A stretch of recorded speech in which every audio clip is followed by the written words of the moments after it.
Vincent. Bonjour Laurence. Philosophe, essayiste et auteur du livre L'homme expliqué aux femmes. Vous voulez revenir sur la polémique contre le planning familial suite à la publication d'une affiche représentant un homme transgenre, un homme enceint, avec le slogan « Au planning, les hommes aussi peuvent être enceints ». On joue sur les mots, on confond le genre et le sexe, alors il va falloir qu'on explique un tout petit peu. Il y a le genre d'un côté, le genre c'est les stéréotypes sexistes liés à votre sexe, et puis il y a le sexe. Le genre est un construit social, hein, c'est culturel, et c'est fondé notamment sur des stéréotypes. Les petits garçons jouent au foot, ils aiment le bleu, les petites filles font de la danse, elles aiment le rose. Tout ça c'est le genre. Donc ça, il faut à mon avis le déconstruire, en tout cas on peut le critiquer, mais par contre il y a le sexe, et le sexe c'est lié à la biologie. Alors, ce qui est compliqué dans ce genre d'affiche et cette campagne, c'est qu'on voit en fait qu'il y a une confusion. Le mot sexe est complètement rayé, et puis il y a une confusion sur le genre. Le genre doit être le sexe.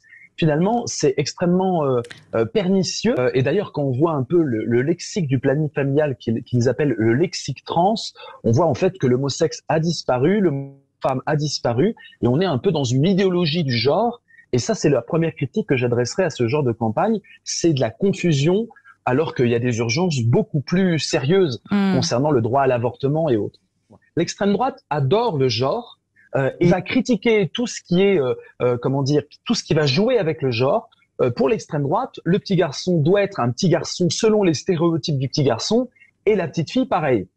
Donc, la critique que moi j'adresse, c'est pas du tout ça. Je ne dis pas que la petite fille doit correspondre aux attentes qu'on a d'une petite fille avec les stéréotypes. Vous, c'est l'idéologie du genre, c'est ça? Exactement. Moi, je suis pour qu'on dissolve l'idéologie du genre, au moins qu'on la critique.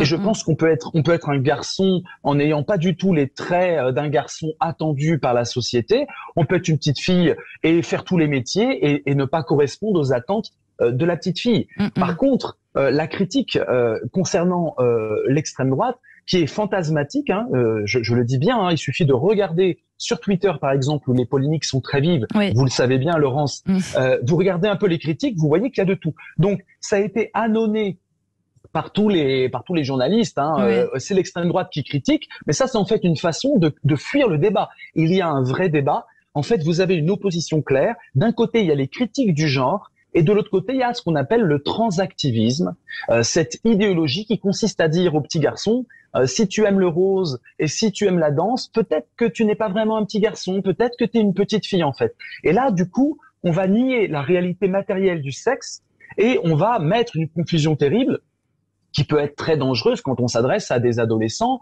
à partir de 13 ans. On sait très bien que c'est compliqué de se construire son identité, c'est compliqué. Et là, vous allez avoir une idéologie qui vous dit finalement, bah, t'es pas dans le bon corps. Plutôt que d'accepter ton corps en sortant du fascisme du genre, carrément, hein, en étant un homme qui ne correspond pas aux critères des hommes, c'est très bien. Plutôt que de dire bravo, t'as un corps, mais en tout cas, tu peux en faire ce que t'en veux en termes culturels. On va dire non, en fait, tu corresponds à l'autre sexe et tu dois passer par quoi? Bah, je vous le donne en mille et vous le savez bien, par l'hormonothérapie et par la chirurgie, tout simplement. Et ça commence très tôt. Très tôt. Vous avez l'impression que quoi, quelque part, le planning familial, c'est se trompe de combat. En même temps, eux-mêmes disent qu'ils reçoivent aussi des personnes trans, qu'ils ont déjà prescrit des traitements hormonaux aussi aux personnes trans, même si effectivement, il y en a de plus en plus chez les jeunes. Il faut critiquer le genre. On doit pouvoir affirmer qu'on peut être heureux loin des stéréotypes du genre. Et bien sûr, s'il y a de la violence envers une catégorie de la population, il faut absolument être contre cette violence. Ça, c'est une évidence. Ce que je critique, c'est cette confusion qui fait finalement que, à force de mettre le curseur sur la transsexualité, on oublie en fait les vraies discriminations qui sont les discriminations contre les femmes. Et en fait, je critique dans le planning familial une idéologie qui a gangréné le planning. Ça se voit encore une fois dans leur lexique trans et dans leur communication depuis ces dernières années. Et cette idéologie, en fait, elle est profondément misogyne. La biologie, c'est pas d'extrême droite, et on peut critiquer l'idéologie de genre sans être d'extrême droite, il me semble. Et ben voilà, ce sera le mot de la fin. En tout cas, merci beaucoup Vincent Cespedes pour cette petite philo de l'été.